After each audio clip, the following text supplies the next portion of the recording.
Namaste. Welcome to this short video practice for strengthening your midsection, your core area. In yoga, I like to think of the core actually being from around about the chest all the way to the knees, but today the focus is going to be on this really middle section here. So we all know exercises or yoga practices that allow us to build and progress our strength in these areas. I wanted to share with you today just 3 things that you perhaps haven't done before or you might like to add to a practice. So make sure that you're warmed up, and I'm going to start with these 2 chairs. If you have, I usually do this hanging from the banisters, but please do take care that you practice in a safe space. But 2 chairs will do, or if you've got a countertop that you can hang yourself between. What you want to make sure is that you've got enough room to lift off, or give yourself something to stand on, so you've got a little block or something to support your feet. I'm going to turn ever so slightly this way. There we are, just get the angle right.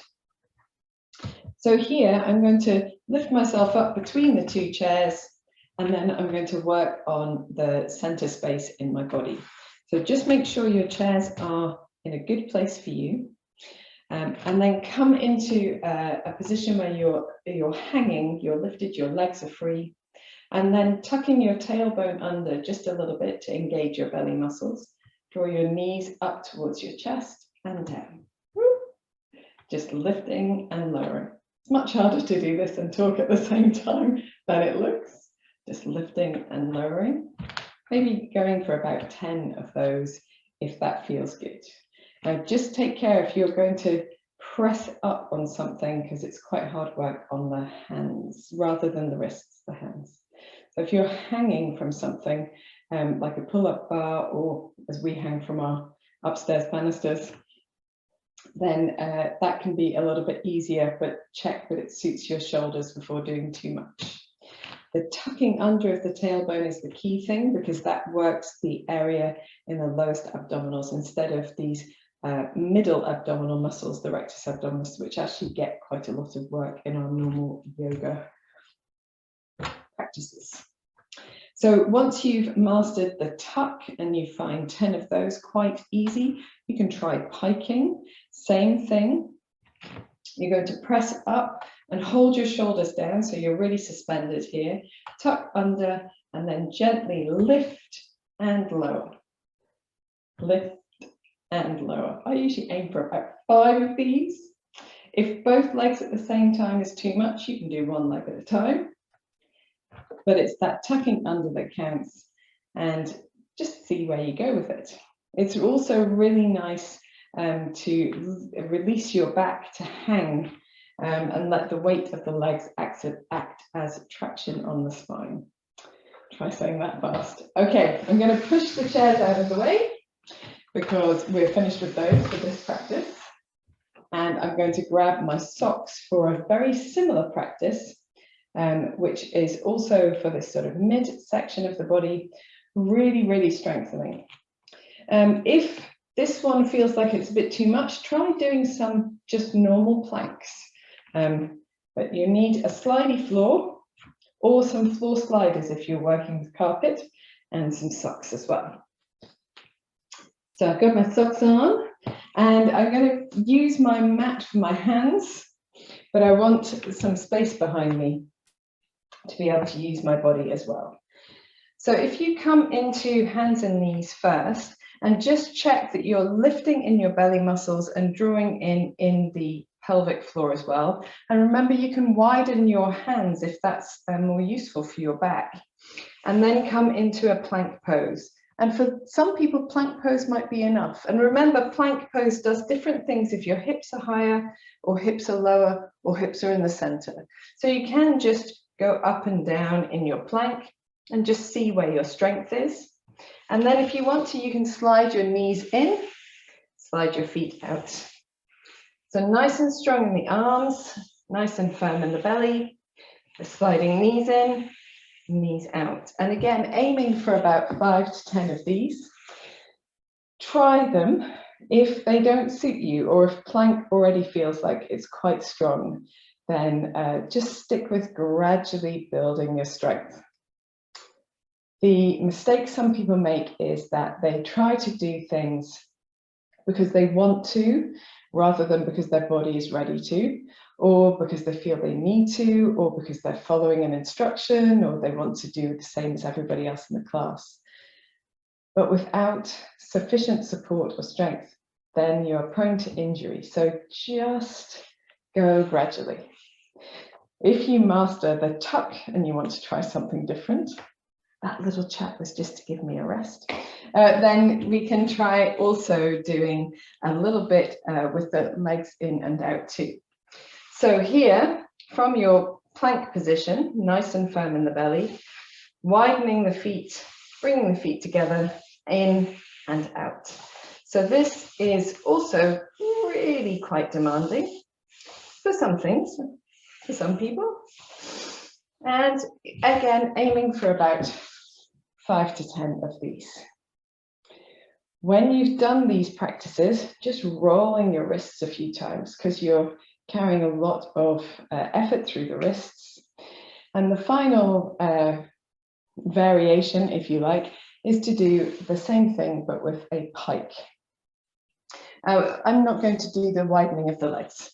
So coming into your hands and knees, making sure you've got that lift, that engagement through your center, letting your hands take the effort, and then hiking up, so toe tips in and then back to plank.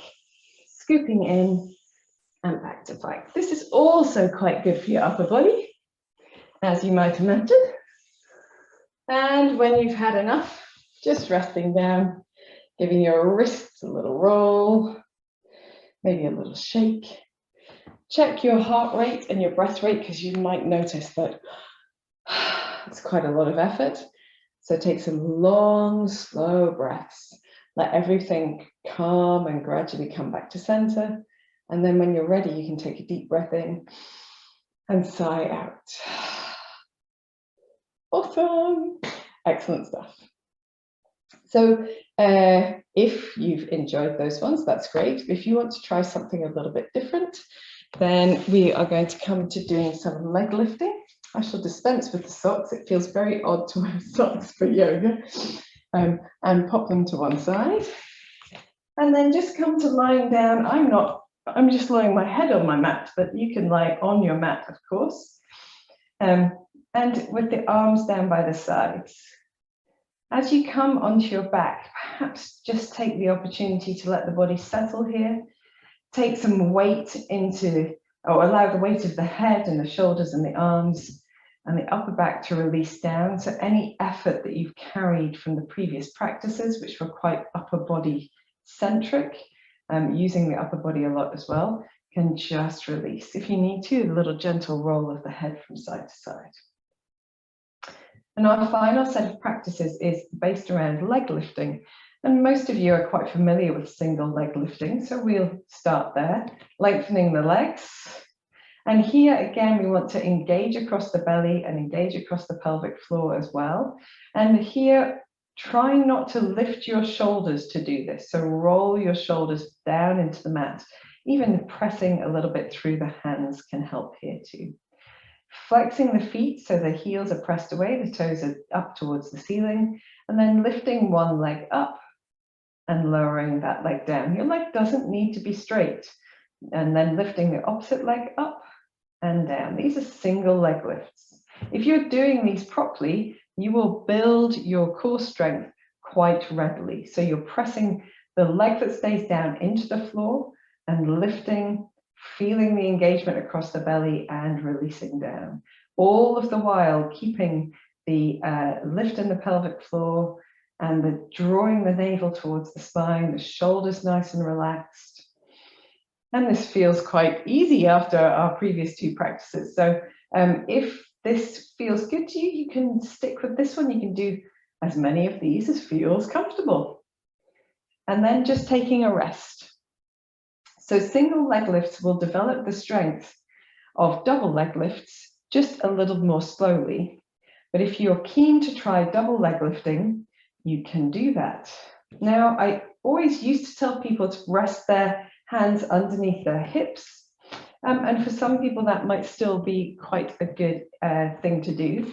But if you can do this with your arms just by your sides, then that is a little, perhaps a little bit more challenging, but also helps you to develop the strength of your core muscles rather than relying on a propping up of the hips. So again, we want the shoulders to roll back down, chin towards the chest a little, just to lengthen the back of the neck, and raise both feet up into the air, really firm across your belly. And if you feel your low back come away from the mat, that's the point at which you stop and lift the legs back up again. So lowering the legs down to the point where you feel that the low back might come up and then back up. You don't have to go far down. It doesn't matter if you get to here and come back up. It doesn't matter if you go all of the way down and come back up. Again, hard to do and talk at the same time. The important thing is that your chest doesn't lift, your chin doesn't lift, your shoulders don't lift, and your low back doesn't lift. And if you can do all of that, then that's great. When you've done a few of these, just bending the knees into the chest, resting for a moment. If you need to give yourself a little bit of a wiggle, you can. Of all of the practices we've done, this is the one that is most challenging for those who have a sensitive low back. And if you've got a sensitive low back that's prone to discomfort, I would rest out of these completely and not do double leg lifting.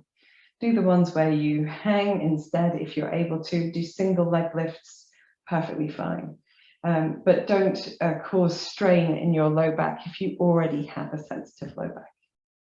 For those who've done double leg lifting and you're like, yes, I've done this before, Sarah, what's new about this? Aha, I have new things for you.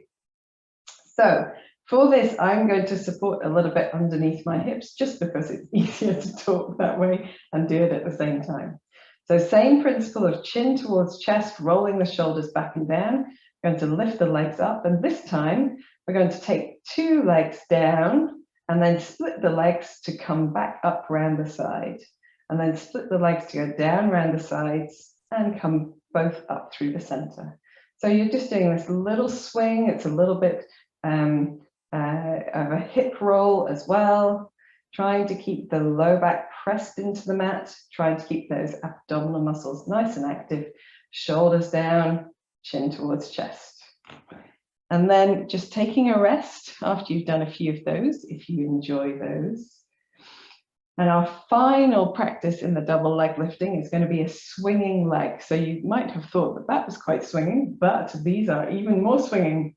Again, I'm going to support around the outside. If you can do these with your hands away from your body, keeping the low back down, you go for it. Shoulders down, head heavy, lifting here, engaging belly and buttocks. This time, we're going to bring the legs down a little and then swing them to the right, and then swing them down and up to the left. So just swinging from side to side, keeping that centered work. Again, not for anyone with a really sensitive low back. Just going side to side. And then when you're ready, coming back to the center, hugging your knees towards you, maybe splitting the knees and just rolling one knee and then the other to give the low back a nice little massage. It actually works the back of the body as well as the front of the body doing leg lifting. And so just finding a way to ease out some of that effort. Whenever you're ready, you're going to roll back up to sitting. And this would be the perfect time for a supported bridge pose, perhaps over a block or a bolster, just to ease out those areas that have been very strong in our practices today. I hope you've enjoyed these practices. I hope that you will share in the comments any of the ones that you enjoyed the most or any ones that we haven't covered today that you love. Remember that you can do things like planks, side planks. All of our practice and things like sun salutations are very practical ways to use your core muscles as well. I look forward to seeing you again in another video. Namaste.